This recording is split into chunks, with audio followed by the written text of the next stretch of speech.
thank you for the introduction. The topic of this presentation is manifold, the generic analytic DPA attack, and how to make it tractable. So here is outline. Firstly, I will recall some background. Then the two new generic analytic distinguishers will be proposed. Furthermore, a technique of independent encryption and cross-validation will be used to improve the generic analytic DPA. And finally, experiment results will be given to show that the generic analytic DPA will be practical by using the two methods above. So, firstly is the background of generic analytic DPA. The right picture shows how the different power analysis works. So, firstly we have the power model and the type function, and then for each hypothesis key we can estimate the hypothetical power consumptions, and then we compare the hypothetical power consumption with the traces. Normally we use the Pearson correlation for the computation. So the highest correlation will correspond to the right peak hypothesis. So there are two problems of the DPA. Firstly, the choice of power model depends on the experiments of the attacker. Secondly, the common power model, for example, the time distance or time weight is becoming much less respected in practice. So basically, our main problem comes from the power model. We always make too much consumptions on it. Too much assumptions on it. So one of the main solutions is a generic DPA which uses no assumption on the power model. The generic DPA uses the nominal mapping as a power model. The nominal mapping approximates the X function up to nominally only, and in the right picture we can see the right part is the difference between the generic DPA and the normal one. And the main limitation of the generic DPA is that it doesn't work when the party function, the f, is injected. For example, the s output of ES. Here we introduce the power model using algebra normal form. There is a fact that any real value peak function can be represented in algebra normal form. For example, let V be the GP number, and for any leak function we have this kind of formulation. So it should be noted that the alpha, the coefficient alpha is a real value. And we also define the degree of the curves. So therefore we can construct the non-mapping power model using algebra normal form. Here is the linear regression-based DPA, and it uses the algebra normal form to construct the power model, and then for each hypothesis key, it estimates the coefficient alpha with the traces by using the linear regression. And the next steps are the same as the normal DPA, but we call the result of the computation as units of fit. So the highest unit fit will correspond to the right peak hypothesis. And this method is generic DPA. So of course it doesn't work with injective type function. And the generic analytic DPA is almost the same as linear regression-based DPA, but we put an additional constant on the coefficient alpha. So generic analytic DPA is very close to the generic DPA, but it can work with injective type function.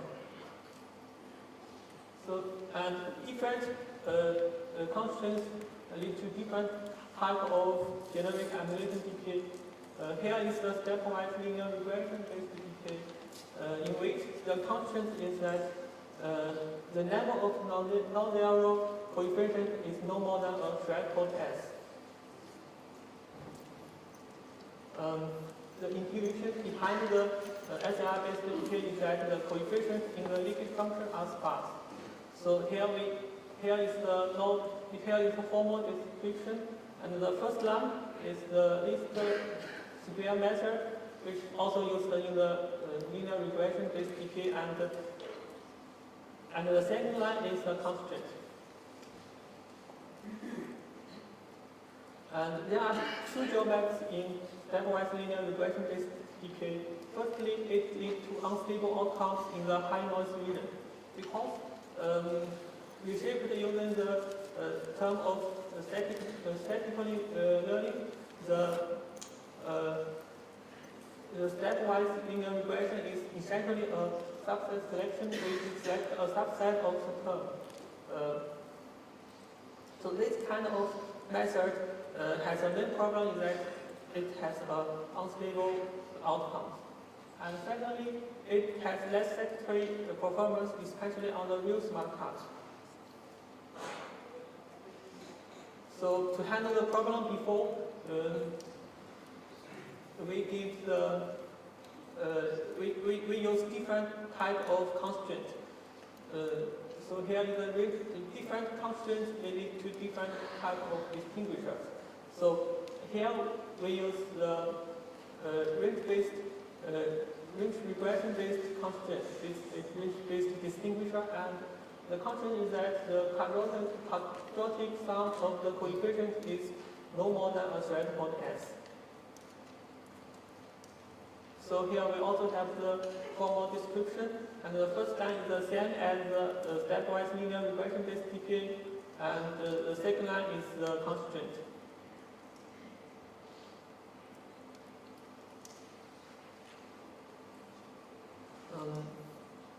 There is an equivalent formulation. So here, so in this formulation, the constraint is implicit content, and this parameter lamina can be determined by the threshold test.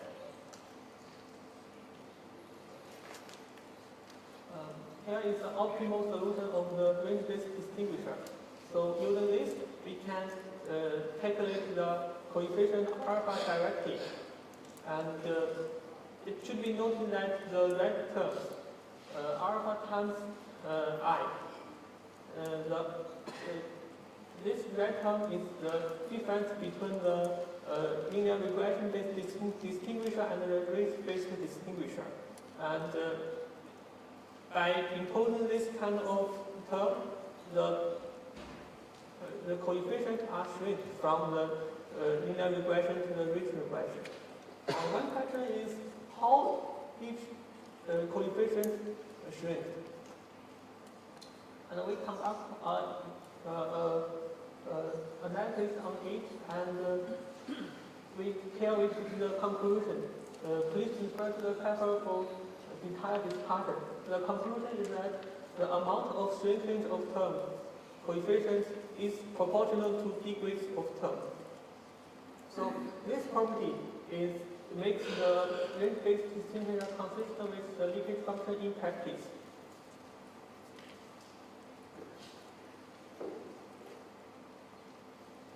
And with other kind of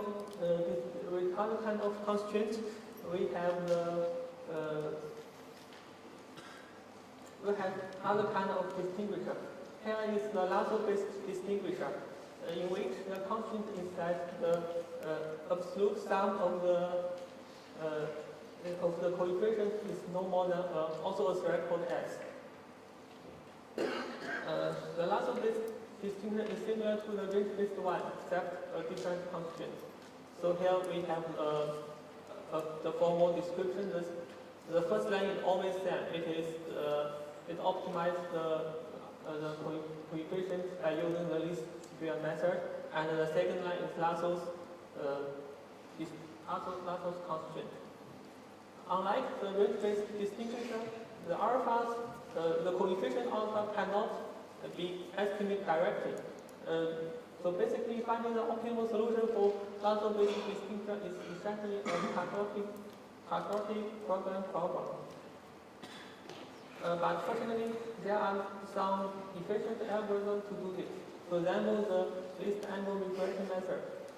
And additionally, this lasso-based distinguisher can be seen as a method in between the stepwise linear-based distinguisher and the range-based distinguisher.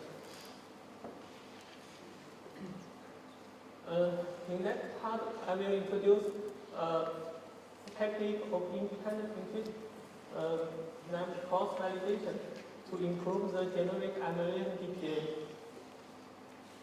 Firstly, here the T denotes the traces. So firstly, we classify the traces into two to the m sets, and then based on the partial plain text. In another word, all the traces in each set correspond to the same partial plain text. So next, we split the sets into k roughly equal size parts. And for each part, we estimate the coefficient using the rest k minus 1 part. And then we compute the goodness of fit using this part. So by illustrating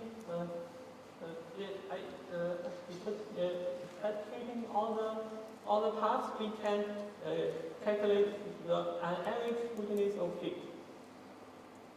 So the highest average goodness fit will correspond to the right hypothesis.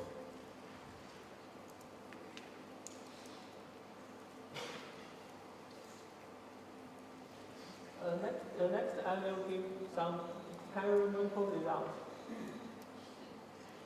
Firstly, what I want to do is I want to show that the stepwise linear regressive discriminant is not stable by using a simulation-based experiment.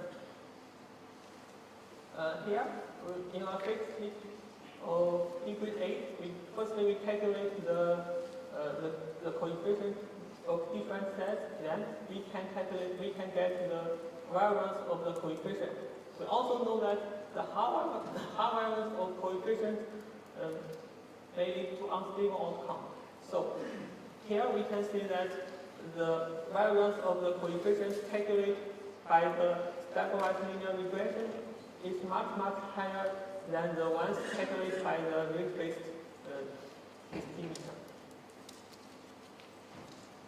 So it shows that the range-based distinguisher is more stable than the stepwise linear regression-based one.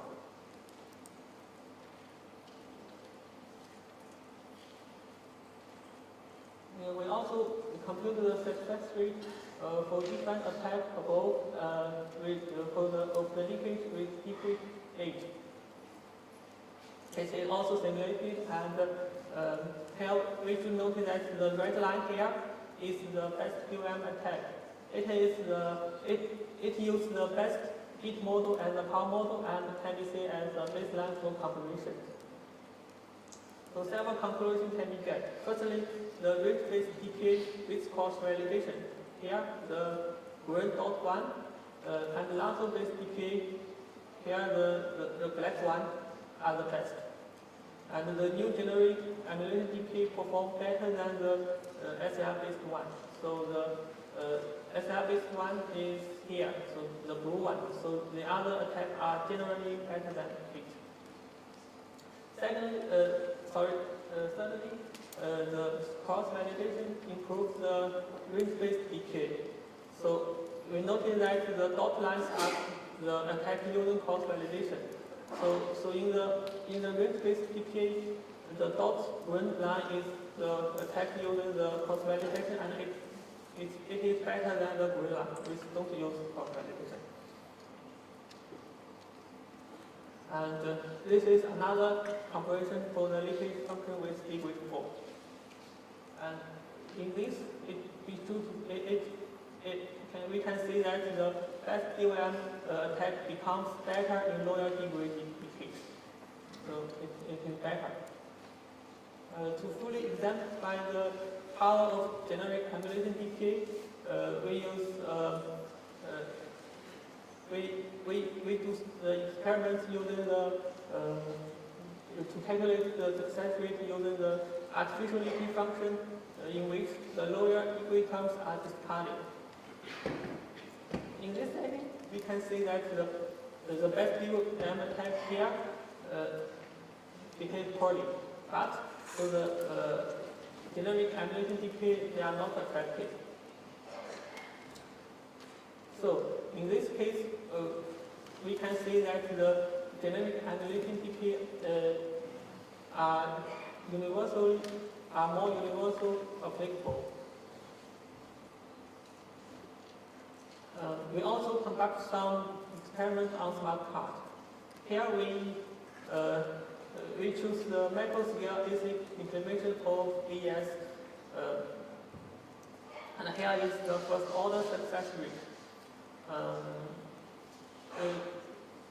By this, we can see that the dot lines is the attack using cross validation. So we can see that the cross validation significantly improves the performance of generic emulation DPA. Since the best DOM attack in the best DOM attack, the adversary must get the best bit out of 8 ones. So in this scenario, we compute the 8th order success rate for better alignment. In this case, we can see that the range-based and lasso-based DPAs are very close to the best DOM. So this experiment illustrates that even for the macro-scale chips in which the leak functions are not so complex, the generic emulation DPA is also suitable and practical. So here is the conclusion. Firstly, in this study, we proposed the range-based and lasso-based distinction to make the generic emulation DPA more stable. And next, we use a technique of independently increased and cross validation. Using this, the generic emulation DPA can be significantly improved. So by using these two methods, the generic emulation DPA becomes tractable. So thank you for your attention.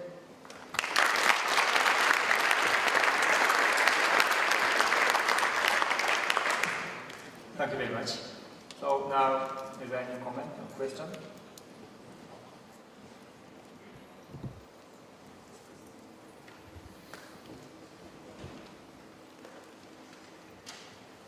Thank you. Could you comment on the amount of computational power required for your method as contrary to the difference of means? It takes more time, but not so much, because we can do some kind of pre-processing method to accelerate the speed. Okay, thank you. Okay. Any other question, comment?